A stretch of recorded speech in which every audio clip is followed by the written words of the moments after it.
टिकरी border से मुड़ आमो सामने हुए किसान ते पुलिस वाले दिल्ली जांदे काफले नूं रोकण लई कीती बैरिकेडिंग। अज जंतर मंतर ते किसानां ने सद्दी महापंचायत। केजरीवाल के घर पंजाब लई मंथन। आप सुप्रीमो ने मुख्यमंत्री भगवंत मान नाल कीती 3 घंटे तक मीटिंग। सिक्ख्या मंत्री हरजोत बैंस ते सेहत मंत्री जौड़ा माजरा भी रहे मौजूद।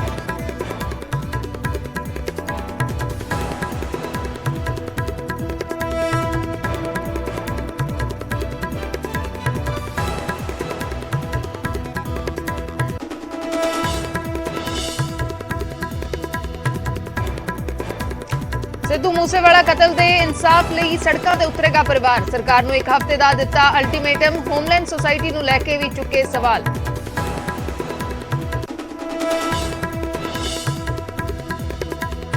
पटियाला च चलदे कबड्डी टूरनामेंट दौरान खिडारी ते जानलेवा हमला। चाकू नाल कीते गए वार। पिंड नैण कलां दा मामला। पाकिस्तान च सिख टीचर नूं अगवा करके बदलिया धर्म, फिर रचाया निकाह। शिकायत के बावजूद भी नहीं दर्ज होया केस। परिवार कर रहा इंसाफ की मंग।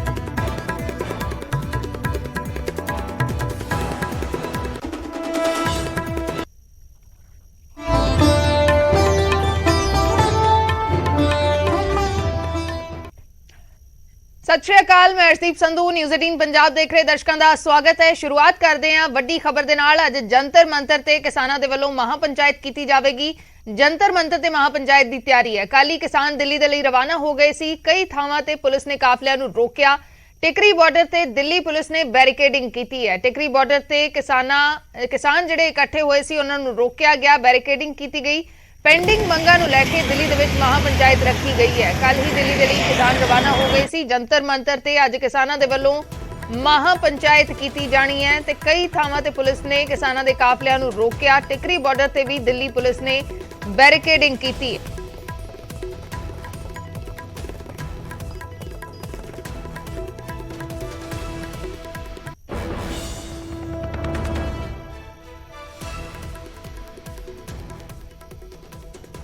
सवेरे धरना साडा हुण असीं रकाबगंज जां बंगला साहब गुरुद्वारा साहब जाके प्रशादा लेना सी। इत्थे सानू रोकिया गया भी सोडा ये रूट नहीं। हुण सानू बड़ी मुश्किल दे नाल गड्डियां वापस करनियां पैणगीਆਂ। फिर असीं जिहड़ा कि साडा आप दा राइट है, आप दे मतलब गुरुआं दा ओह धाम है, उत्थे भी सानू ये मौके दी सरकार प्रशासन नूं कही बैठी है भी नहीं अंदर जाण देना।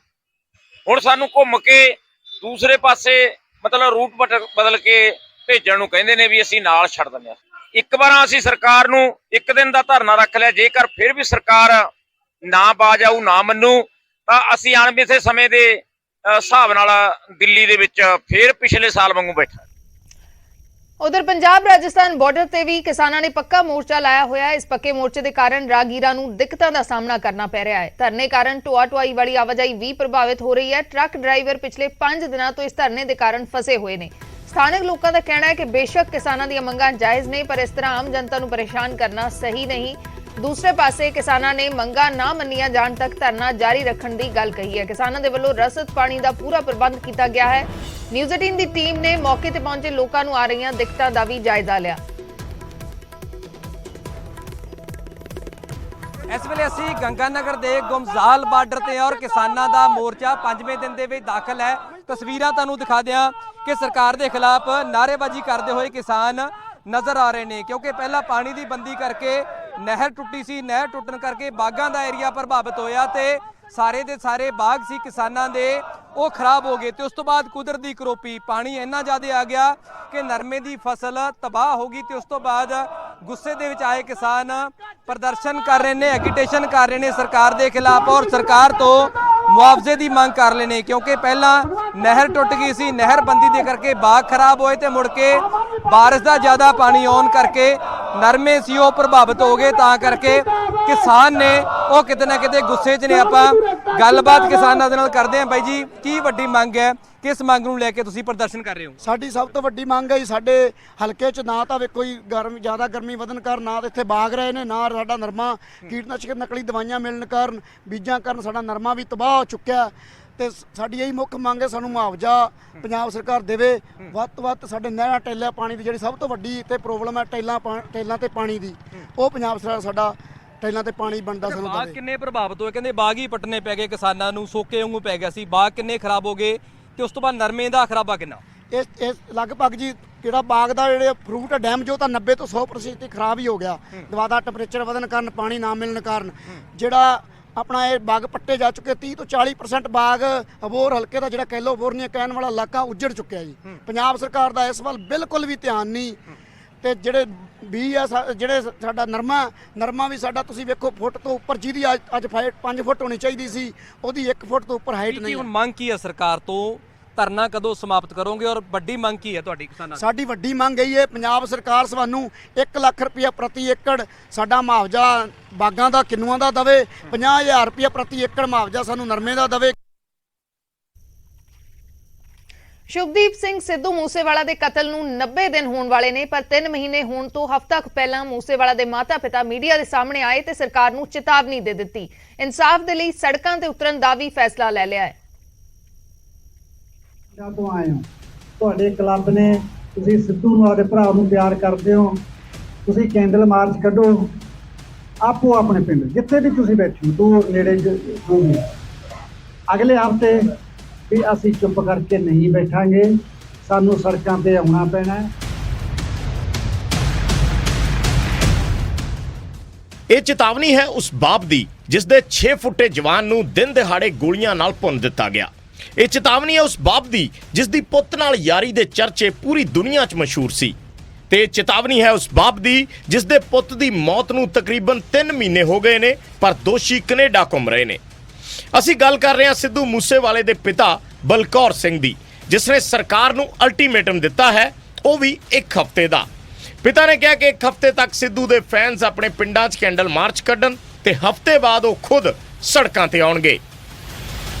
ਤੁਸੀਂ ਜਿਹੜੇ ਵੀ ਪਿੰਡਾਂ ਤੋਂ ਆਏ ਹੋ, ਤੁਹਾਡੇ ਕਲੱਬ ਨੇ, ਤੁਸੀਂ ਸਿੱਧੂ ਨੂੰ ਆਪਦੇ ਭਰਾ ਨੂੰ ਪਿਆਰ ਕਰਦੇ ਹੋ, ਤੁਸੀਂ ਕੈਂਡਲ ਮਾਰਚ ਕੱਢੋ ਆਪੋ ਆਪਣੇ ਪਿੰਡ ਜਿੱਥੇ ਵੀ ਤੁਸੀਂ ਬੈਠੇ ਹੋ, ਦੂਰ ਨੇੜੇ ਜੋ ਵੀ। ਅਗਲੇ ਹਫ਼ਤੇ ਵੀ ਅਸੀਂ ਚੁੱਪ ਕਰਕੇ ਨਹੀਂ ਬੈਠਾਂਗੇ, ਸਾਨੂੰ ਸੜਕਾਂ ਤੇ ਆਉਣਾ ਪੈਣਾ।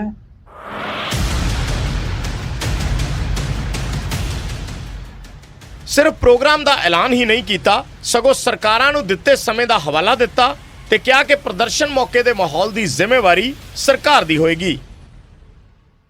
ਮੈਂ ਅੱਜ ਦੇ ਪ੍ਰੋਗਰਾਮ ਤੇ ਮੈਂ ਇਹੀ ਗੱਲ ਦੱਸਣੀ ਵੀ ਚਾਹੁੰਦਾ ਇਸ ਗੱਲ ਦੀ ਵੀ ਅਸੀਂ ਚੁੱਪ ਕਰਕੇ ਨਹੀਂ ਬੈਠਾਂਗੇ, ਸਾਨੂੰ ਸੜਕਾਂ ਤੇ ਆਉਣਾ ਪੈਣਾ। ਪਰ ਅਸੀਂ ਫਿਰ ਵੀ ਕੋਈ ਕਹਾਣੀ ਨਹੀਂ ਵਰਤਾਂਗੇ, ਇਹਦੀ ਜ਼ਿੰਮੇਵਾਰੀ ਗੌਰਮੈਂਟ ਨੂੰ ਲੈਣੀ ਪਊਗੀ।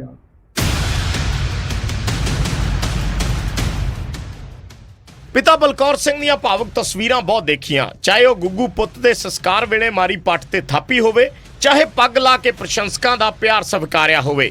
ਹੁਣ ਕਤਲ ਦੇ 80 ਦਿਨਾਂ ਬਾਅਦ ਪਿਤਾ ਦਾ ਗੁੱਸੇ ਵਾਲਾ ਸੁਭਾਅ ਵੀ ਦੇਖਣ ਨੂੰ ਮਿਲਿਆ ਤੇ ਨਾਲ ਹੀ ਕਹਿ ਰਹੇ ਨੇ ਕਿ ਹੁਣ ਬਹੁਤ ਰੋਣਾ ਹੋ ਗਿਆ, ਹੁਣ ਰੋਣ ਨਾਲ ਮਸਲਾ ਹੱਲ ਨਹੀਂ ਹੋਏਗਾ। ਪਰ ਬਿਨਾਂ ਰੋਏ ਤੋਂ ਤਾਂ ਵੀਰੋ ਮਾਂ ਵੀ ਦੁੱਧ ਨਹੀਂ ਚੰਗਾਉਂਦੀ, ਥੋੜੀ ਜਿਹੀ ਚੀਕ ਤਾਂ ਮਾਰਨੀ ਪੈਂਦੀ। ਮੈਂ ਵੀ ਹੁਣ ਤੱਕ ਰੋਣ ਧੋਣ ਦੇ ਚੱਕਰ 'ਚ ਗਿਆ ਤੇ ਹੁਣ ਆਪਦੇ ਆਪ ਨੂੰ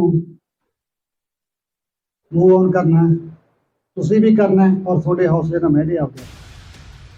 ਇੱਕ ਪਾਸੇ ਪਰਿਵਾਰ ਨੇ ਸਰਕਾਰ ਨੂੰ ਚੇਤਾਵਨੀ ਵੀ ਦਿੱਤੀ, ਉੱਥੇ ਹੀ ਸਰਕਾਰ ਨੇ ਵੀ ਕਾਨੂੰਨ ਦੇ ਹਿਸਾਬ ਨਾਲ ਸਜ਼ਾ ਦੇਣ ਦੀ ਗੱਲ ਕਹੀ ਹੈ।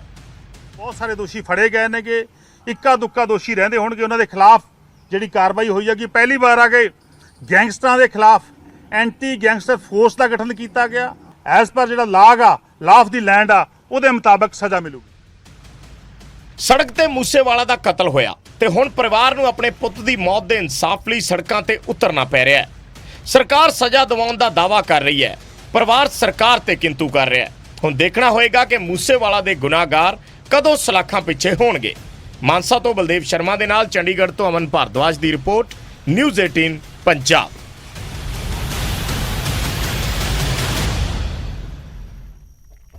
ਭਗਵੰਤ ਮਾਨ ਸਰਕਾਰ ਨੇ ਐਸਸੀ ਭਾਈਚਾਰੇ ਨੂੰ ਵੱਡਾ ਤੋਹਫਾ ਦਿੱਤਾ ਹੈ। ਲਾਅ ਅਫਸਰਾਂ ਦੀ ਨਿਯੁਕਤੀ ਦੇ ਲਈ ਰਾਖਵਾਂ ਕਰਨ ਦਾ ਐਲਾਨ ਕਰ ਦਿੱਤਾ ਹੈ। ਐਸਸੀ ਭਾਈਚਾਰੇ ਦੇ ਲਈ 58 ਪੋਸਟਾਂ ਰਾਖਵੀਆਂ ਰੱਖੀਆਂ ਨੇ। ਸੀਐਮ ਮਾਨ ਨੇ ਦਾਅਵਾ ਕੀਤਾ ਕਿ ਰਾਖਵਾਂਕਰਨ ਲਾਗੂ ਕਰਨ ਵਾਲਾ ਪੰਜਾਬ ਪਹਿਲਾ ਸੂਬਾ ਬਣ ਗਿਆ ਹੈ। ਮੁੱਖ ਮੰਤਰੀ ਮਾਨ ਨੇ ਐਸਸੀ ਭਾਈਚਾਰੇ ਲਈ ਵੱਡਾ ਐਲਾਨ ਕੀਤਾ ਹੈ। ਸਰਕਾਰ ਨੇ ਏਜੀ ਦਫ਼ਤਰ 'ਚ ਐਸਸੀ ਭਾਈਚਾਰੇ ਨੂੰ ਰਾਖਵਾਂਕਰਨ ਦੇਣ ਦਾ ਫੈਸਲਾ ਲਿਆ ਹੈ। ਲਾ ਅਫਸਰਾਂ ਦੀ ਨਿਯੁਕਤੀ ਦੇ ਲਈ 58 ਪੋਸਟਾਂ ਰਾਖਵੀਆਂ ਰੱਖੀਆਂ ਗਈਆਂ ਨੇ। ਸੀਐਮ ਮਾਨ ਨੇ ਦਾਅਵਾ ਕੀਤਾ ਹੈ ਕਿ ਰਾਖਵਾਂਕਰਨ ਲਾਗੂ ਕਰਨ ਵਾਲਾ ਪੰਜਾਬ ਪਹਿਲਾ ਸੂਬਾ ਬਣ ਗਿਆ ਹੈ। ਅਸੀਂ ਬਾਬਾ ਸਾਹਿਬ ਦੇ ਦੱਸੇ ਰਾਹ ਤੇ ਚੱਲ ਰਹੇ ਹਾਂ। ਜ਼ਿਕਰਯੋਗ ਹੈ ਕਿ 58 ਪੋਸਟਾਂ ਦੇ ਵਿੱਚੋਂ ਐਡੀਸ਼ਨਲ ਐਡਵੋਕੇਟ ਜਨਰਲ ਦੇ ਲਈ 12 ਪੋਸਟਾਂ, ਸੀਨੀਅਰ ਡਿਪਟੀ ਐਡਵੋਕੇਟ ਜਨਰਲ 5 ਤੇ ਡਿਪਟੀ ਐਡਵੋਕੇਟ ਜਨਰਲ ਅਹੁਦੇ ਦੇ ਲਈ 16 ਪੋਸਟਾਂ ਰਾਖਵੀਆਂ ਰੱਖੀਆਂ ਗਈਆਂ ਨੇ। ਇਸ ਤੋਂ ਇਲਾਵਾ ਅਸਿਸਟੈਂਟ ਐਡਵੋਕੇਟ ਜਨਰਲ ਦੇ ਲਈ 23 ਤੇ ਵਕੀਲ ਦੀਆਂ 2 ਪੋਸਟਾਂ ਐਸਸੀ ਭਾਈਚਾਰੇ ਲਈ ਰਾਖਵੀਆਂ ਰੱਖੀਆਂ ਨੇ। ਐਸਸੀ ਭਾਈਚਾਰੇ ਦੇ ਵਕੀਲਾਂ ਨੂੰ ਅਸੀਂ ਲਾਅ ਅਫਸਰ ਦੇ ਤੌਰ ਤੇ ਰੱਖ ਸਕਦੇ ਹਾਂ। ਤਾਂ ਮੈਂ ਤੁਹਾਨੂੰ ਅੱਜ ਖੁਸ਼ਖਬਰੀ ਦੇ ਰਿਹਾ ਕਿ ਪੰਜਾਬ ਸਰਕਾਰ ਨੇ ਫੈਸਲਾ ਕੀਤਾ ਹੈ ਕਿ ਜਿਹੜੀ ਲਾਅ ਅਫਸਰ ਦੀਆਂ ਪੋਸਟਾਂ ਨੇ ਜਿੰਨੀਆਂ, ਉਹਨਾਂ ਤੋਂ ਬਿਨਾਂ 58 ਪੋਸਟਾਂ ਹੋਰ ਜਿਹੜੀਆਂ ਕ੍ਰੀਏਟ ਕੀਤੀਆਂ ਜਾਣਗੀਆਂ ਲਾਅ ਅਫਸਰਾਂ ਦੀਆਂ, ਜਿਹੜੀਆਂ ਐਸਸੀ ਭਾਈਚਾਰੇ ਲਈ ਰਿਜ਼ਰਵ ਹੋਣਗੀਆਂ। ਇਸੇ ਮੁੱਦੇ ਤੇ ਮਾਨ ਸਰਕਾਰ ਦੇ ਮੰਤਰੀਆਂ ਤੇ ਵਿਧਾਇਕਾਂ ਨੇ ਵੱਡੀ ਪ੍ਰੈਸ ਕਾਨਫਰੰਸ ਵੀ ਕੀਤੀ। ਇਸ ਦੌਰਾਨ ਖਜ਼ਾਨਾ ਮੰਤਰੀ ਹਰਪਾਲ ਚੀਮਾ ਨੇ ਕਿਹਾ ਕਿ ਆਜ਼ਾਦੀ ਤੋਂ ਬਾਅਦ ਵੱਡਾ ਇਤਿਹਾਸਕ ਫੈਸਲਾ ਲਿਆ ਗਿਆ ਹੈ। ਸਰਕਾਰ ਨੇ ਬਾਬਾ ਸਾਹਿਬ ਦਾ ਸੁਪਨਾ ਪੂਰਾ ਕੀਤਾ ਹੈ। ਜਦੋਂ ਏਜੀ ਦੇ ਆਫਿਸ ਦੇ ਵਿੱਚ, ਐਡਵੋਕੇਟ ਜਨਰਲ ਦੇ ਆਫਿਸ ਦੇ ਵਿੱਚ ਕਦੇ ਵੀ ਰਿਜ਼ਰਵੇਸ਼ਨ ਨਹੀਂ ਰੱਖੀ ਹੈਗੀ। ਇੱਕ ਇਤਿਹਾਸਕ ਫੈਸਲਾ ਸਾਡੇ ਪੰਜਾਬ ਦੇ ਮੁੱਖ ਮੰਤਰੀ ਸਰਦਾਰ ਭਗਵੰਤ ਸਿੰਘ ਮਾਨ ਜੀ ਨੇ ਕੀਤਾਗਾ। ਅੱਜ ਅਸੀਂ ਜਿੱਥੇ ਐਡਵੋਕੇਟ ਆਫਿਸ ਦੇ ਵਿੱਚ ਰਿਜ਼ਰਵੇਸ਼ਨ ਅਨਾਉਂਸ ਕੀਤੀ ਆ, 58 ਪੋਸਟਾਂ, ਪਹਿਲੀ ਵਾਰ ਹੋਇਆਗਾ ਕਿ 58 ਪੋਸਟਾਂ ਰਿਜ਼ਰਵ ਕੀਤੀਆਂ ਗਈਆਂ ਨੇ, ਜਿਨ੍ਹਾਂ ਵਿੱਚ ਐਡੀਸ਼ਨਲ ਐਡਵੋਕੇਟ ਜਨਰਲ ਦੀਆਂ 12 ਪੋਸਟਾਂ, ਡਿਪਟੀ ਐਡਵੋਕੇਟ ਜਨਰਲ ਦੀਆਂ 16 ਪੋਸਟਾਂ, ਸੀਨੀਅਰ ਡਿਪਟੀ ਐਡਵੋਕੇਟ ਜਨਰਲ ਦੀਆਂ 5 ਪੋਸਟਾਂ, AAG ਦੀਆਂ 23 ਪੋਸਟਾਂ ਤੇ ਐਡਵੋਕੇਟ ਦੀਆਂ 2 ਪੋਸਟਾਂ ਇਹ ਅਸੀਂ ਰਿਜ਼ਰਵ ਕੀਤੀਆਂ ਨੇਗੀਆਂ।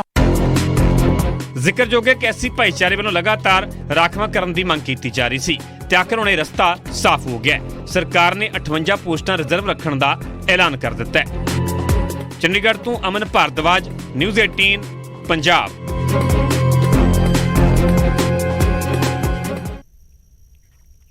ਉਧਰ ਕਰਪਸ਼ਨ ਨੂੰ ਲੈ ਕੇ ਸੂਬੇ ਦੇ ਵਿੱਚ ਸਿਆਸੀ ਤਕਰਾਰ ਜਾਰੀ ਹੈ। ਵਿਰੋਧੀ ਧਿਰ ਨੇ ਸਰਕਾਰ ਤੇ ਬਦਲਾਖੋਰੀ ਦੇ ਇਲਜ਼ਾਮ ਲਾਏ ਤਾਂ ਸਰਕਾਰ ਦੇ ਮੰਤਰੀਆਂ ਨੇ ਜਵਾਬ ਦਿੰਦਿਆਂ ਕਿਹਾ ਕਿ ਭ੍ਰਿਸ਼ਟਾਚਾਰੀਆਂ ਤੇ ਕਾਰਵਾਈ ਹੋ ਰਹੀ ਹੈ। ਪਤਾ ਲੱਗ ਚੁੱਕਿਆ ਕਿ ਪੁਰਾਣੀਆਂ ਸਰਕਾਰਾਂ ਭ੍ਰਿਸ਼ਟਾਚਾਰ ਕਰਦੀਆਂ ਸੀ, ਰਿਸ਼ਵਤਖੋਰੀ ਕਰਦੀਆਂ ਸੀ, ਪੰਜਾਬ ਦੀ ਤਰੱਕੀ ਵੱਲ, ਪੰਜਾਬ ਨੂੰ ਜਿਹੜਾ ਅੱਗੇ ਲੈ ਕੇ ਜਾਣ ਵੱਲ ਕੋਈ ਵੀ ਕਦਮ ਨਹੀਂ ਪੁੱਟਦੀਆਂ ਸੀ। ਉਹ ਸਿਰਫ ਉਹਨਾਂ ਨਿੱਜੀ ਜਿਹੜੀ ਪ੍ਰਾਪਰਟੀਆਂ ਵਾਧੀਆਂ ਸੀ। ਇਸੇ ਗੱਲ ਕਰਕੇ ਅੱਜ ਜੇ ਤੁਸੀਂ ਆਪ ਹੀ ਦੱਸ ਰਹੇ ਹੋ ਕਿ ਟਰਾਂਸਪੋਰਟਰ ਜੇ ਕਾਂਗਰਸ ਪਾਰਟੀ ਦੇ ਖਿਲਾਫ ਧਰਨੇ ਲਈ ਆ ਰਹੇ ਨੇ, ਤਾਂ ਇਹਦਾ ਮਤਲਬ ਕੀ ਹੈ ਕਿ ਲੋਕਾਂ ਨੂੰ ਸਮਝ ਆ ਗਈ ਕਿ ਪੁਰਾਣੇ ਸਮੇਂ ਦੇ ਵਿੱਚ ਟੈਂਡਰਾਂ ਦੇ ਵਿੱਚ ਘਪਲਾ ਹੋਇਆ ਸੀ ਔਰ ਨਿੱਜੀ ਲੋਕਾਂ ਆਪਦੇ ਖਾਸ ਬੰਦਿਆਂ ਨੂੰ ਟੈਂਡਰ ਦਿੱਤੇ ਗਏ ਸੀ। ਅੱਜ ਵਿਜੀਲੈਂਸ ਜਾਂ ਪੰਜਾਬ ਪੁਲਿਸ ਕਾਰਵਾਈ ਕਰ ਰਹੀ ਹੈ। ਕਿਉਂ ਡਰਨ ਦੀ ਲੋੜ ਆ? ਅਸੀਂ ਤਾਂ ਚਲਾਨ ਬੜੀ ਜਲਦੀ ਪੇਸ਼ ਕਰ ਰਹੇ ਹਾਂਗੇ। ਅਸੀਂ ਤਾਂ ਬੜੀ ਜਲਦੀ ਚਲਾਨ ਪੇਸ਼ ਕਰ ਰਹੇ ਹਾਂ। ਇਹ ਵੀ ਪਹਿਲੀ ਵਾਰ ਹੋਇਆਗਾ ਕਿ ਅਸੀਂ ਵਿਦਨ 3 ਮੰਥ ਦੇ ਵਿੱਚ ਚਲਾਨ ਪੇਸ਼ ਕਰਤੇ ਔਰ 6 ਮਹੀਨੇ 'ਚ ਟ੍ਰਾਇਲ ਹੋ ਜਾਊਗਾ। ਦੁੱਧ ਦਾ ਦੁੱਧ ਤੇ ਪਾਣੀ ਦਾ ਪਾਣੀ ਹੋ ਜਾਊਗਾ। ਆਪਦਾ ਜਾ ਕੇ ਪੱਖ ਮਾਨਯੋਗ ਅਦਾਲਤਾਂ ਦੇ ਵਿੱਚ ਰੱਖਣ, ਅਦਾਲਤਾਂ ਵਿੱਚ ਇਹਨਾਂ ਨੂੰ ਫੇਰ ਮੌਕੇ ਮਿਲਣਗੇ, ਇਨਵੈਸਟੀਗੇਸ਼ਨ ਦੇ ਦੌਰਾਨ ਫੇਰ ਮੌਕੇ ਮਿਲ। ਇਨਵੈਸਟੀਗੇਸ਼ਨ ਆਫੀਸਰ ਜਿਹੜਾ ਹੈਗਾ ਉਹ ਜਾਂਚ ਕਰ ਰਿਹਾ ਹੁੰਦਾ, ਇਨਵੈਸਟੀਗੇਸ਼ਨ ਕਰ ਰਿਹਾ ਹੁੰਦਾ, ਉਹਦੇ ਕੋਲੇ ਸਬੂਤ ਹੁੰਦੇ ਨੇਗੇ। ਜਦ ਤੱਕ ਉਹ ਚਾਰਜ ਸ਼ੀਟ ਤਬਦੀਲ ਨਹੀਂ ਹੁੰਦੇ, ਜਦ ਤੱਕ ਉਹ ਚਾਰਜ ਸ਼ੀਟ ਜਿਹੜੀ ਆ ਕੋਰਟ 'ਚ ਪੇਸ਼ ਨਹੀਂ ਹੁੰਦੀ, ਉਦੋਂ ਤੱਕ ਉਹਤੇ ਟਿੱਪਣੀ ਕਰਨੀ, ਉਹਦਾ ਨਾਮ ਲੈਣਾ ਗਲਤ ਆ। ਸੋ ਇਸੇ ਗੱਲ ਕਰਕੇ ਉਹ ਜਿਹੜੇ ਵੀ ਦੋਸ਼ੀ ਨੇਗੇ ਉਹ ਬਿਲਕੁਲ ਉਹਨਾਂ ਦੇ ਨਾਮ ਚਾਰਜ ਸ਼ੀਟ 'ਚ ਆਉਣਗੇ। ਉਹਨਾਂ ਨੂੰ ਵਿਜੀਲੈਂਸ ਡਿਪਾਰਟਮੈਂਟ ਵੀ ਬੁਲਾਊਗਾ, ਉਹਨਾਂ ਦੇ ਖਿਲਾਫ ਕਾਰਵਾਈ ਹੋਊਗੀ, ਚਾਹੇ ਕੋਈ ਐਕਸ ਚੀਫ ਮਿਨਿਸਟਰ ਆ, ਚਾਹੇ ਕੋਈ ਐਕਸ ਮਿਨਿਸਟਰ ਆ, ਚਾਹੇ ਕੋਈ MLA ਆ, ਚਾਹੇ ਕੋਈ ਬਿਊਰੋਕਰੇਟ ਆ, ਕਿਉਂਕਿ ਇਸ ਸਮੇਂ ਬਹੁਤ ਲੰਬੇ ਅਰਸੇ ਬਾਅਦ ਪੰਜਾਬ ਵਿੱਚ ਕਾਨੂੰਨ ਚਲਾਉਣ ਵਾਲੀ ਜਿਹੜੀ ਸਰਕਾਰ ਆ, ਕਾਨੂੰਨ ਤੇ ਲਾਗੂ ਕਰਨ ਵਾਲੀ ਸਰਕਾਰ ਚੱਲ ਕੰਮ। ਪੰਜਾਬ ਦੇ ਵਿੱਚ ਕਰਪਸ਼ਨ ਤੇ ਤਕਰਾਰ ਦਿੱਲੀ ਦੀ ਐਕਸਾਈਜ਼ ਪਾਲਿਸੀ ਤੋਂ ਸ਼ੁਰੂ ਹੋਈ, ਜਿਸ ਦੇ ਵਿੱਚ ਦਿੱਲੀ ਦੇ ਡਿਪਟੀ CM ਮਨੀਸ਼ ਸਿਸੋਦੀਆ ਦਾ ਵੀ ਨਾਮ ਆ ਰਿਹਾ ਹੈ। ਮਨੀਸ਼ ਸਿਸੋਦੀਆ ਨੇ ਨਿਊਜ਼ 18 ਦੇ ਨਾਲ ਗੱਲਬਾਤ ਕਰਦੇ ਹੋਏ ਪੂਰੇ ਮਸਲੇ ਤੇ ਆਪਣਾ ਪੱਖ ਰੱਖਿਆ ਹੈ। नोटिस जारी कर दिया सीबीआई ने, अब आगे क्या करेंगे? इस तरह से मतलब आप तो घर पे बैठे हुए हैं और इस तरह की तस्वीरें देखने को मिल रही है। फिलहाल जो 14 घंटे की पूछताछ हुई थी उसमें क्या कुछ निकल के बाहर आया, कैसी पूछताछ थी और लुकआउट नोटिस पे क्या? मेरे घर का कोना कोना इन्होंने तलाशा, कुछ नहीं निकला। एक पैसे के करप्शन का कहीं से कोई इनको संकेत सबूत कुछ नहीं मिला। अब 14 घंटे बाद पूरी रेड करने के बाद कहते हैं जी लुकआउट नोटिस जारी कर रहे हैं। कर ले, लेकिन ये दुर्भाग्यपूर्ण है कि जब कोई काम करने की कोशिश करता है, 75 साल से यही कर रहे हैं देश में लोग, जब कोई काम करने की कोशिश करता है, एजुकेशन पे काम करता है, स्वास्थ्य पे काम करता है, रोजगार पे काम करता है, महंगाई पे काम करता है, इसी तरह से रोकने की कोशिश कर रहे हैं। आज फिर वही हो रहा है। इससे देश नंबर 1 नहीं बनेगा, इससे देश आगे नहीं बढ़ेगा। इसीलिए हमारे देश की तरक्की नहीं हुई कि जब जब किसी ने काम किया, इन्होंने ईडी, सीबीआई सब से रोकने की कोशिश की। आज फिर यही हो रहा है। मनीष जी, जिस तरह से देख रहे हैं कि कल भी हमने कई प्रेस कॉन्फ्रेंस देखी बीजेपी की, जिसमें आरोपी नंबर 1 तमाम सारी बातें जो कही जा रही हैं, लेकिन जिस तरह से नई एक्साइज पॉलिसी को आप लोगों ने वापस लिया, वो कह रहे हैं अगर इतनी अच्छी पॉलिसी थी तो वापस लेने की जरूरत क्यों पड़ गई? और 144 जो करोड़ बताया जा रहा है कि शराब माफियाओं को फायदा पहुंचा दिया आम आदमी पार्टी की सरकार ने। आप कई सारे मुद्दे उठा रही हैं। आरोपी नंबर 1 बनाना इनके सपने हैं, ये अपने सपने पूरे कर लें। इन्होंने कर लिया। मनीष सिसोदिया आरोपी नंबर 1। अरविंद केजरीवाल जी का सपना है देश नंबर 1, वो अरविंद केजरीवाल जी पूरा करेंगे, वो इनसे नहीं हो सकता। मोदी जी 24 घंटे अब यही सोचते हैं सरकार गिराने के लिए ईडी का इस्तेमाल कहाँ करूँ। मोदी जी सोचते हैं 24 घंटे उनके दिमाग में चलता है सरकार गिराने के लिए सीबीआई का इस्तेमाल कहाँ करूँ, लुकआउट कहाँ दूँ, किस पे क्या आरोप लगाऊँ, किसको कैसे डराऊँ। 24 घंटे उनके दिमाग में यही चलता है। इधर केजरीवाल जी के दिमाग में चलता है देश को नंबर 1 कैसे बनाए। तो मोदी जी का नतीजा ये है कि उन्होंने मुझको FIR नंबर 1 बना दिया, FIR में नंबर 1 बना दिया। अरविंद केजरीवाल जी की सोच का नतीजा निकलेगा कि एक दिन देश नंबर 1 बनेगा। ये घोटाले जितने, इनका इसमें कोई इंटरेस्ट है नहीं। 144 करोड़, 1000 करोड़, 8000 करोड़, सब तरह की बात कर रहे हैं लोग। FIR में लिख रहे हैं एक कंपनी ने दूसरी कंपनी को 1 करोड़ रुपए दिया, इसलिए बैंक में दिया है, वो भी उसने, जो इन्होंने, इनका ही दावा है कि बैंक में दिया है। वो मनीष सिसोदिया का घोटाला है। मनीष सिसोदिया ने कैसे घोटाला कर लिया? कर लो जांच, आप सारी जांच कर लो, लेकिन इस सत्य को नहीं झुटला सकते आप कि आज आप अरविंद केजरीवाल से डरे हुए हैं। आज आप इस बात से डरे हुए हैं कि अरविंद केजरीवाल के काम को कैसे रोका जाए। आपकी पूरी कोशिश भ्रष्टाचार रोकने की नहीं है। अगर भ्रष्टाचार रोकने की होती तो आप रोकते ना कि प्रधानमंत्री ने जिस सड़क का उद्घाटन किया उसमें अगले 5 दिन के अंदर अंदर धस कैसे गई हजारों करोड़ की सड़क।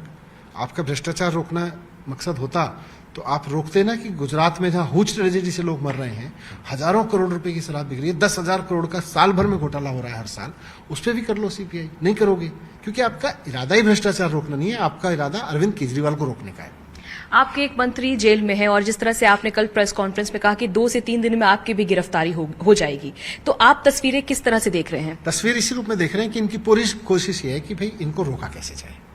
उसको अरविंद केजरीवाल को रोकने के लिए उनके स्वास्थ्य मंत्री को कैसे जेल में डाला जाए, उनके शिक्षा मंत्री को कैसे जेल में डाला जाए। शिक्षा स्वास्थ्य का काम बड़ा तारीफ होती है, तो वो अपना करते रहे, हम अपना काम करते रहे। हमारा काम है शिक्षा स्वास्थ्य पे काम करना, हम वो करते रहेंगे। इनका काम है शिक्षा स्वास्थ्य के काम रोकना, वो करते रहेंगे। भगवान सच्चाई का साथ देता है। जिस तरह से आप लोग कह रहे हैं कि लोकप्रियता से जो हैं वो डर रहे हैं भाजपाई, लेकिन दूसरी तरफ जिस तरह से ये लोग कह रहे हैं कि आप 2022 में जो आप लोगों ने भ्रष्टाचार किया, ऐसे आरोप जो लगाए जा रहे हैं उस पर बात ना करके 2024 जो अभी फिलहाल थोड़ी दूर है उस पर ज्यादा जिक्र कर रहे हैं कि मोदी वर्सेस केजरीवाल। हमें इसीलिए तो इनकी नीयत पे शक है। हमने जब कहा कि भाई भ्रष्टाचार पे ही बात करनी है तो आ जाओ ना, करते हैं भ्रष्टाचार पे बात। ऐसा कैसे हो गया कि हजारों करोड़ में आप एक सड़क बनाते हो और प्रधानमंत्री जी से उद्घाटन कराते हो और वो 5 दिन बाद धस भी गई और आप उस पर कहते ही नहीं हो कि इस पे भी CBI जांच होनी चाहिए। आपका अगर भ्रष्टाचार पे बात करनी है तो करो ना। आप ऐसा कैसे हो गया कि आप कह रहे हो 27 साल से गुजरात में शराब नहीं बिकने देते हम, और उस गुजरात में सरकार में शराब भी बिक रही है और वहां लोग भी मर रहे हैं और 10,000 करोड़ की शराब चोरी हो रही है, एक्साइज रेवेन्यू चोरी हो रहा है। आपको लगता ही नहीं वहां घोटाला हो रहा है? आपको लगता है कि यहां शिक्षा का काम हो रहा है, यहीं घोटाला बताओ। यहां स्वास्थ्य का काम हो रहा है, यहीं घोटाला बताओ। यहीं अरविंद केजरीवाल बढ़ता जा रहा है, इसको रोकने के लिए घोटाला। तो इसलिए नीयत पे सवाल है। उधर पाकिस्तान ਦੇ ਵਿੱਚ ਇੱਕ ਹੋਰ ਜਬਰਨ ਧਰਮ ਪਰਿਵਰਤਨ ਦਾ ਮਾਮਲਾ ਸਾਹਮਣੇ ਆਇਆ ਹੈ। ਭਾਜਪਾ ਆਗੂ ਮਨਜਿੰਦਰ ਸਿਰਸਾ ਨੇ ਇੱਕ ਵੀਡੀਓ ਟਵੀਟ ਕਰਕੇ ਕਿਹਾ ਕਿ ਪਾਕਿਸਤਾਨ ਦੇ ਖੈਬਰ ਪਖਤੂਨਵਾ ਦੇ ਵਿੱਚ ਇੱਕ ਸਿੱਖ ਲੜਕੀ ਨੂੰ ਜਬਰਨ ਅਗਵਾ ਕਰਕੇ ਉਸ ਦਾ ਧਰਮ ਪਰਿਵਰਤਨ ਕਰ ਦਿੱਤਾ ਹੈ। ਖੈਬਰ ਪਖਤੂਨਵਾ ਦੇ ਪੀਰ ਬਾਬਾ ਤੋਂ ਲੜਕੀ ਅਗਵਾ ਕੀਤੀ ਗਈ ਤੇ ਉਸ ਦਾ ਜਬਰਨ ਦੀਨ ਬਦਲਵਾ ਦਿੱਤਾ ਗਿਆ। ਲੜਕੀ ਦੇ ਪਰਿਵਾਰਕ ਮੈਂਬਰਾਂ ਨੇ ਇਲਜ਼ਾਮ ਲਾਇਆ ਹੈ ਕਿ ਸ਼ਿਕਾਇਤ ਦੇ ਬਾਵਜੂਦ ਪੁਲਿਸ ਕੋਈ ਕਾਰਵਾਈ ਨਹੀਂ ਕਰ ਰਹੀ। आज जो हमारे साथ ज्यादती हुई है, आज जो हमारे साथ जुल्म हुआ है, आज जो हमारे ऊपर हमला हुआ है, ये एहतजाज उस वक्त तक जारी रहेगा जब तक हमारी बच्ची हमें वापस नहीं मिल जाती। हमारी बच्ची कल से इंतजामिया ने अगवा करवाई थी। बुनेर की इंतजामिया इसमें मुलव्वस है। बुनेर की इंतजामिया ने उसे अपनी जबरदस्ती टार्चर करके उससे बिना बयानी हल्फी लिए उसका निकाहनामा करवाया है, उसको अपने पास रखा है। हमें वर्गलाते रहे, पूरा दिन हमें वर्गलाते रहे। थाने में हमारी पाया। ਅੱਜ ਪਾਕਿਸਤਾਨ ਦੇ ਕੇਪੀਕੀ ਪ੍ਰੋਵਿੰਸ ਦੇ ਅੰਦਰ ਸਵਾਰ ਡਿਸਟ੍ਰਿਕਟ ਦੇ ਅੰਦਰ ਫਿਰ ਇੱਕ ਬੱਚੀ ਨੂੰ ਅਗਵਾ ਕਰ ਲਿਆ ਗਿਆ। ਦੀਨਾ ਕੌਰ ਨਾਮ ਦੀ ਇਹ ਬੇਟੀ ਜੋ ਗੁਰਬਚਨ ਸਿੰਘ ਦੀ ਬੇਟੀ ਆ, ਜੋ ਕਿ ਇੱਕ ਟੀਚਰ ਆ, ਕੱਲ ਜਦੋਂ ਆਪਣੇ ਸਕੂਲ ਜਾਂਦੀ ਆ ਉੱਥੋਂ ਨੂੰ ਅਗਵਾ ਕਰ ਲਿਆ ਜਾਂਦਾ ਹੈ। ਉਹਦੇ ਮਾਪੇ ਜਦੋਂ ਪੁਲਿਸ ਸਟੇਸ਼ਨ ਕੰਪਲੇਂਟ ਲਿਖਾਉਣ ਜਾਂਦੇ ਹੋ, ਪੁਲਿਸ ਉਹਦੀ ਕੰਪਲੇਂਟ ਦਰਜ ਨਹੀਂ ਕਰਦੀ। ਪੁਲਿਸ ਦੇ ਬਾਰ-ਬਾਰ ਅਗਵਾ ਕਰਨ ਤੇ ਕੁਝ ਕਾਰਵਾਈ ਨਹੀਂ ਹੁੰਦੀ ਔਰ ਅਚਾਨਕ ਕੁਝ ਘੰਟੇ ਬਾਅਦ ਪਤਾ ਲੱਗਦਾ ਹੈ ਕਿ ਦੀਨਾ ਕੌਰ ਦਾ ਨਾਮ ਬਦਲ ਦਿੱਤਾ ਗਿਆ, ਉਹਦਾ ਧਰਮ ਬਦਲ ਦਿੱਤਾ ਗਿਆ ਹੈ ਔਰ ਉਹਦਾ ਨਿਕਾਹ ਕਰ ਦਿੱਤਾ ਗਿਆ ਹੈ। ਪੁਲਿਸ ਕਹਿੰਦੀ ਹੈ ਬੇਟੀ ਹੁਣ ਤੁਹਾਡੀ ਨਹੀਂ ਰਹੀ, ਇਹਦਾ ਨਿਕਾਹ ਹੋ ਗਿਆ ਹੈ, ਇਹ ਉਹਨਾਂ ਦੀ ਬੇਟੀ ਜਿਨ੍ਹਾਂ ਦੇ ਕੋਲ ਆ। ਮਾਪੇ ਅੱਜ ਸੜਕਾਂ ਤੇ ਬੈਠੇ ਨੇ, ਉੱਥੋਂ ਦੇ ਕੇਪੀਕੇ ਦੇ ਸਿੱਖ ਜਿਹੜੇ ਸੜਕਾਂ ਤੇ ਚੀਕਾਂ ਮਾਰ ਰਹੇ ਨੇ, ਰੌਲਾ ਪਾ ਰਹੇ ਨੇ, ਪ੍ਰੋਟੈਸਟ ਕਰ ਰਹੇ ਨੇ, ਪਰ ਉਹਨਾਂ ਦੀ ਕੋਈ ਗੱਲ ਸੁਣਨ ਵਾਲਾ ਨਹੀਂ। ਮੈਂ ਭਾਰਤ ਦੇ ਵਿਦੇਸ਼ ਮੰਤਰਾਲਿਆਂ ਨੂੰ ਇਹ ਬੇਨਤੀ ਕਰਦਾ, ਵਿਦੇਸ਼ ਮੰਤਰੀ ਜੀ ਨੂੰ ਬੇਨਤੀ ਕਰਦਾ, ਤੁਰੰਤ ਇਸ ਤੇ ਕਾਰਵਾਈ ਕਰੋ। ਇਸ ਤੋਂ ਬਾਅਦ ਉਸ ਸਿੱਖ ਲੜਕੀ ਦੀਨਾ ਕੌਰ ਦਾ ਇੱਕ ਵੀਡੀਓ ਵੀ ਸਾਹਮਣੇ ਆਇਆ ਹੈ ਜਿਸ ਦੇ ਵਿੱਚ ਉਹ ਬੋਲ ਰਹੀ ਹੈ ਕਿ ਉਸਨੇ ਆਪਣੀ ਮਰਜ਼ੀ ਦੇ ਨਾਲ ਨਿਕਾਹ ਕੀਤਾ ਹੈ। और मैं इसी बाबा से तारुफ रखती हूँ। मेरी क्वालिफिकेशन जो है वो मास्टर है और मैं एक हाई स्कूल में टीचिंग करती हूँ सिटी पोस्ट पे। आज मैंने अपनी मर्जी से शादी की है एक मुसलमान लड़के के साथ, इसलिए की है क्योंकि मैं इस्लामियात को स्टडी किया था, इस्लामी तालीमात से मुतासिर हुई, इसलिए मैंने इस्लाम कबूल किया। लेकिन अब मेरे खानदान वाले चाहते हैं कि मैं दारुल अमान जाऊँ, लेकिन मैं वहाँ पे नहीं जाना चाहती। जहाँ पे ये जाएंगे मैं इनके साथ जाऊँगी। उधर बंदी ਸਿੰਘਾਂ ਦੀ ਰਿਹਾਈ ਨੂੰ ਲੈ ਕੇ ਸ਼੍ਰੋਮਣੀ ਕਮੇਟੀ ਨੇ ਕੇਂਦਰ ਤੇ ਵੱਡਾ ਹਮਲਾ ਬੋਲਿਆ ਹੈ। ਐਸਜੀਪੀਸੀ ਨੇ ਸਵਾਲ ਕੀਤਾ ਹੈ ਕਿ ਜੇਕਰ ਬਲਾਤਕਾਰੀ ਜੇਲ੍ਹਾਂ ਤੋਂ ਰਿਹਾ ਕੀਤੇ ਜਾ ਸਕਦੇ ਨੇ ਤਾਂ ਬੰਦੀ ਸਿੱਖ ਕਿਉਂ ਨਹੀਂ, ਜਿਸ ਤੇ ਹੁਣ ਸਿਆਸਤ ਵੀ ਗਰਮਾ ਗਈ ਹੈ। ਸ਼੍ਰੋਮਣੀ ਕਮੇਟੀ ਪ੍ਰਧਾਨ ਹਰਜਿੰਦਰ ਸਿੰਘ ਧਾਮੀ ਨੇ ਬੰਦੀ ਸਿੰਘਾਂ ਦੀ ਰਿਹਾਈ ਦਾ ਮੁੱਦਾ ਮੁੜ ਕੇਂਦਰ ਅੱਗੇ ਚੁੱਕਿਆ। ਉਹਨਾਂ ਇੱਕ ਬਿਆਨ ਜਾਰੀ ਕਰਕੇ ਪ੍ਰਧਾਨ ਮੰਤਰੀ ਅਤੇ ਗ੍ਰਹਿ ਮੰਤਰੀ ਤੋਂ ਸਵਾਲ ਕੀਤਾ ਹੈ ਕਿ ਜੇਕਰ ਬਿਲਕਿਸ ਬਾਨੋ ਦੇ ਬਲਾਤਕਾਰੀ ਜੇਲ੍ਹ ਤੋਂ ਰਿਹਾ ਕੀਤੇ ਜਾ ਸਕਦੇ ਨੇ ਤਾਂ ਫਿਰ ਸਜ਼ਾਵਾਂ ਪੂਰੀਆਂ ਕਰ ਚੁੱਕੇ ਅਤੇ ਜੇਲ੍ਹਾਂ 'ਚ ਬੰਦ ਬੰਦੀ ਸਿੰਘਾਂ ਨੂੰ ਰਿਹਾ ਕਿਉਂ ਨਹੀਂ ਕੀਤਾ ਜਾ ਸਕਦਾ। ਕਮੇਟੀ ਪ੍ਰਧਾਨ ਧਾਮੀ ਨੇ ਕਿਹਾ ਹੈ ਕਿ ਬਲਾਤਕਾਰੀਆਂ ਨੂੰ ਚੰਗੇ ਚਰਿੱਤਰ ਵਾਲੇ ਕਹਿ ਕੇ ਛੱਡਿਆ ਗਿਆ ਤਾਂ ਬੰਦੀ ਸਿੰਘਾਂ ਦਾ ਵੀ ਅਧਿਕਾਰ ਹੈ ਕਿ ਉਹ ਰਿਹਾ ਕੀਤੇ ਜਾਣ। ਔਰ ਜਿਨ੍ਹਾਂ ਨੂੰ ਸੀਬੀਆਈ ਦੀ ਕੋਰਟ ਨੇ ਲਾਈਫ ਇੰਪ੍ਰਿਜ਼ਨਮੈਂਟ ਦੀ ਸਜ਼ਾ ਦਿੱਤੀ ਸੀ ਔਰ ਉਹ 15 ਅਗਸਤ ਨੂੰ ਉਹਨਾਂ ਦੀ ਜਿਹੜੀ ਉਹ ਰਿਹਾਈ ਕਰ ਦਿੱਤੀ ਗਈ। ਤੇ ਮੈਂ ਪੁੱਛਣਾ ਚਾਹੁੰਦਾ ਵੀ ਜਿਹੜੇ ਸਾਡੇ ਬੰਦੀ ਸਿੰਘ ਜੇਲ੍ਹਾਂ ਵਿੱਚ ਬੈਠੇ ਆ, ਸਾਰੀ ਸਜ਼ਾ ਦੁੱਗਣੀ ਭੋਗ ਚੁੱਕੇ ਆ, ਤੇ ਜੇ ਦੁੱਗਣੀ ਸਜ਼ਾ ਭੋਗ ਚੁੱਕੇ ਆ ਤੇ ਫਿਰ ਉਹਨਾਂ ਦਾ ਵੀ ਅੱਜ ਅਧਿਕਾਰ ਆ ਕਿ ਉਹਨਾਂ ਨੂੰ ਵੀ ਰਿਹਾ ਕੀਤਾ ਜਾਵੇ। ਉਧਰ ਇਸ ਮਾਮਲੇ ਨੂੰ ਲੈ ਕੇ ਹੁਣ ਸਿਆਸਤ ਵੀ ਤੇਜ਼ ਹੋ ਗਈ ਹੈ। ਭਾਜਪਾ ਆਗੂ ਹਰਜੀਤ ਗਰੇਵਾਲ ਨੇ ਕਿਹਾ ਹੈ ਕਿ ਬਿਲਕਿਸ ਬਾਨੋ ਅਤੇ ਬੰਦੀ ਸਿੰਘ ਦੋ ਵੱਖੋ ਵੱਖਰੇ ਮਸਲੇ ਨੇ ਅਤੇ ਬਾਨੋ ਦੇ ਦੋਸ਼ੀ ਸਜ਼ਾ ਪੂਰੀ ਕਰ ਚੁੱਕੇ ਸੀ। ਉਹਨਾਂ ਦਾ ਜੇਲ੍ਹ 'ਚ ਆਚਰਣ ਠੀਕ ਰਿਹਾ ਤੇ ਉਹਨਾਂ ਨੂੰ ਰਿਹਾ ਕਰਤਾ, ਕਾਨੂੰਨ ਵਿਵਸਥਾ ਲਈ ਖਤਰਾ ਨਹੀਂ ਸੀ। ਇਹ ਜਿਹੜਾ ਸਿੱਖਬੰਦੀ ਕਰਦੇ ਆ, ਪਹਿਲੀ ਗੱਲ ਤਾਂ ਇਹ ਗੁਰੂ ਨਾਨਕ ਦੇ ਵਿਚਾਰ ਨੂੰ ਮੰਨਦੇ ਹੀ ਨਹੀਂ। ਉਹਨਾਂ ਨੇ ਕਿਹਾ ਮਾਨਸ ਕੀ ਜਾਤ ਸਭੇ ਇੱਕੇ ਪਹਿਚਾਨਵੋ। ਬਈ ਭਾਈ ਤੁਸੀਂ ਬਾਕੀਆਂ ਦੀ ਗੱਲ ਕਿਉਂ ਨਹੀਂ ਕਰਦੇ?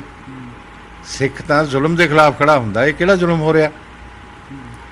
ਜਿਨ੍ਹਾਂ ਲੋਕਾਂ ਨੇ ਕ੍ਰਾਈਮ ਕੀਤੇ ਨੇ ਉਹਨਾਂ ਦੇ ਬਾਰੇ ਇਹ ਗੱਲ ਕਰ ਰਹੇ ਆ, ਛੱਡ ਦਿਓ ਜੀ ਇਹਨਾਂ ਨੂੰ, ਛੱਡ ਦਿਓ। ਤਾਂ ਸਟੇਟ ਗਵਰਨਮੈਂਟ ਨੇ ਪਹਿਲੀ ਗੱਲ ਤਾਂ ਰਿਕਮੈਂਡੇਸ਼ਨ ਦੇਣੀ ਹੈ, ਉਹਨਾਂ ਤੋਂ ਲਓ। ਦੱਸ ਦਈਏ ਕਿ 15 ਅਗਸਤ ਨੂੰ ਗੁਜਰਾਤ 'ਚ ਸਮੂਹਿਕ ਬਲਾਤਕਾਰ ਅਤੇ 7 ਲੋਕਾਂ ਦੇ ਕਤਲ ਦੀ ਸਜ਼ਾ ਕੱਟ ਰਹੇ 11 ਦੋਸ਼ੀਆਂ ਦੀ ਸਜ਼ਾ ਮੁਆਫ ਕਰਕੇ ਉਹਨਾਂ ਨੂੰ ਰਿਹਾ ਕਰ ਦਿੱਤਾ ਗਿਆ ਸੀ। ਇਹਨਾਂ 11 ਲੋਕਾਂ ਨੇ ਸਾਲ 2002 'ਚ ਗੁਜਰਾਤ ਦੰਗਿਆਂ ਦੌਰਾਨ ਗਰਭਵਤੀ ਬਿਲਕਿਸ ਬਾਨੋ ਨਾਲ ਸਮੂਹਿਕ ਬਲਾਤਕਾਰ ਕੀਤਾ ਸੀ ਅਤੇ ਉਸ ਦੀ 3 ਸਾਲਾ ਧੀ ਸਣੇ 7 ਲੋਕਾਂ ਦਾ ਕਤਲ ਕਰ ਦਿੱਤਾ ਸੀ, ਜਿਸ ਤੋਂ ਬਾਅਦ ਸਾਰੇ ਦੋਸ਼ੀ ਉਮਰ ਕੈਦ ਦੀ ਸਜ਼ਾ ਕੱਟ ਰਹੇ ਸੀ। Bureau report, news 18 Punjab. एक छोटे जे ब्रेक के लिए रुकते हैं।